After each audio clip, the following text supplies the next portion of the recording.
Hey guys, GuitarMan122508 here, back again with another Superman related review. This time out we're going to be looking at the brand new DC Comics Icon Superman figure put out by DC Collectibles.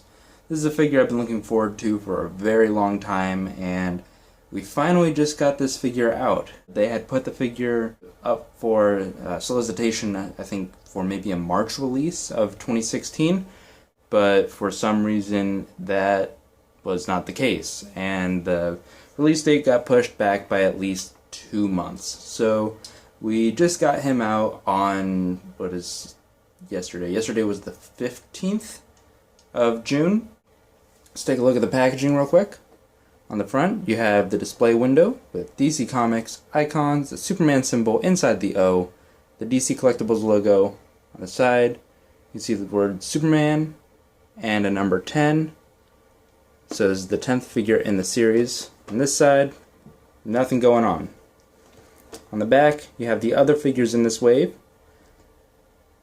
You have this Superman. Let's see if I can get a good view for you guys. There we go. We got an Aquaman.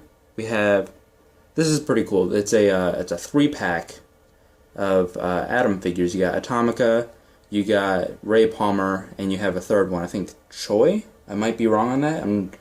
I'm not too keen on my Atom knowledge. And then you have the Harley Quinn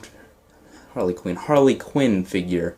I had to go to 3 stores to find this Superman figure, and the other stores that I went to, they only got in this Harley Quinn figure, and I'm not a big Harley Quinn fan, so that was kind of frustrating for me. But third time's the charm, right? Anyway, at the bottom we have the Icons logo, and it says that the figure was designed by Ivan Reyes. He does comic book art, which is awesome, and it was sculpted by Eric Sosa. I hope I pronounced that right. On this side, just got a number 10, Superman symbol. See, it says Man of Steel, so that's that, and the Lex figure over here are the indicators that this is based on a John Byrne style Superman. On the bottom you got all the legal information, and at the top, like all the other figures, or at least the DC Essentials, not the Essentials, the Essentials is the basic line, whatever the figure was that my New 52 Superman happened to have been repackaged under, it has the Superman symbol at the top. So let's go ahead and bust this guy out. I am absolutely excited for this figure. You have no idea. Hopefully this will be pretty easy to take out of the packaging. It doesn't look like it'll be too complicated. Maybe just a okay.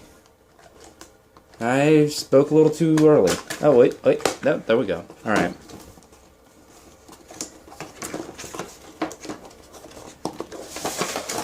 Okay. So here we have some instructions,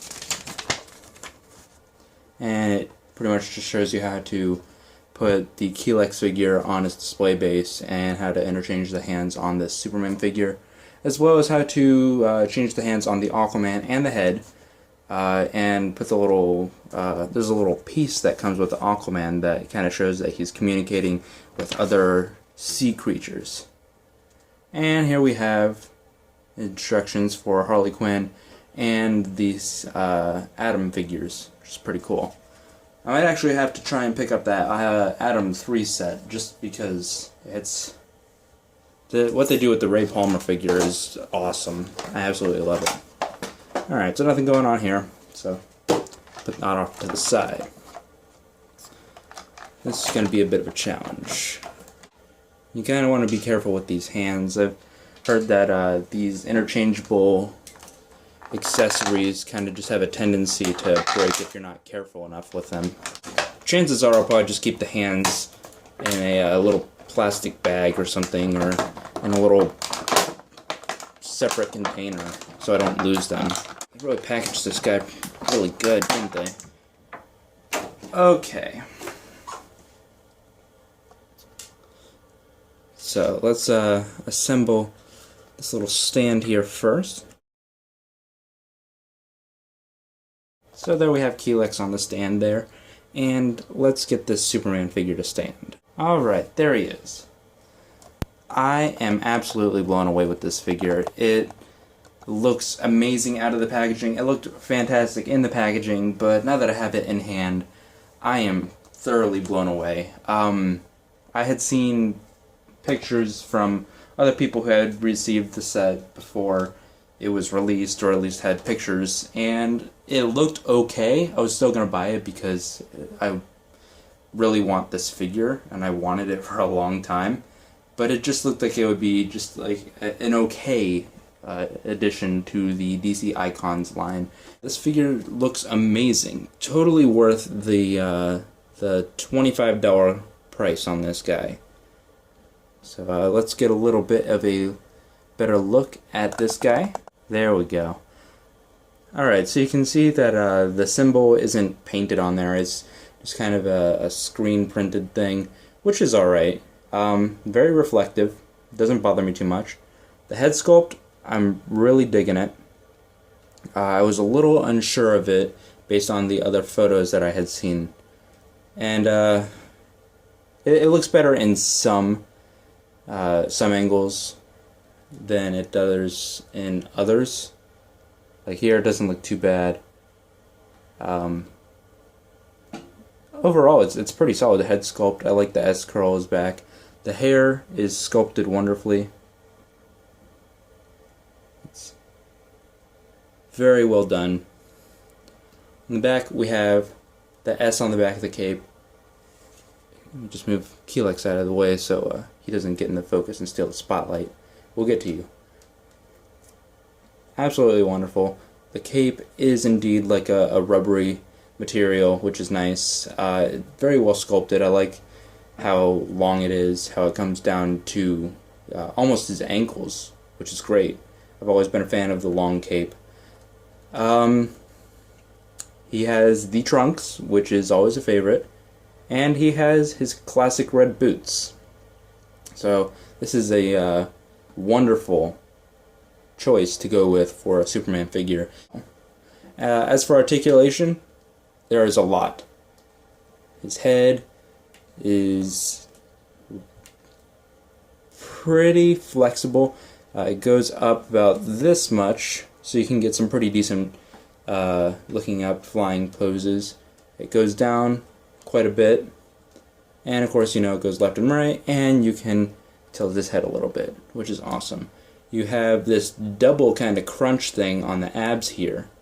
You got an upper one, so he can rotate a little bit, and he's got this ab crunch right here. So expect some really cool poses out of that. As for the arms, pretty basic. It goes out, rotation at the bicep, double hinged elbow joint, and of course you have rotation at the wrist, and try to be careful with this. There is a, yeah, it kind of looks a little bit weird here on this, so kind of make sure that, yeah, see, it looks a lot better like that. So this double hinged elbow can kind of be a blessing and a curse if you're not posing in the right way. And of course you have a wrist rotation, or not rotation, wrist bend, which is great. He can move his legs out pretty wide. I think that's the farthest that I've seen a figure be able to stretch his legs. Though I wish they would have made this a little bit more seamless. It just kind of comes off a little bit awkward. It's not too bad, and I've seen way worse. I've seen a lot worse, actually. His legs can go forward quite a bit, and they don't go back per se, but they can go backwards out, if that makes any sense. There is a double jointed knee. Zoom out a little bit. There we go. Double jointed knee, as I said. There is no waist rotation, so do not expect to be able to rotate that at all. There is no calf rotation. There is a ankle joint, and if I'm not mistaken, yes, we have ankle pivot. This is something that I feel that a lot of DC figures have been lacking a lot recently, and not necessarily exclusively with Mattel. A lot of the DC Collectibles figures have kind of been, I just feel like they could be using some more ankle rotation. It makes posing these figures a lot easier. See, look how nice that looks.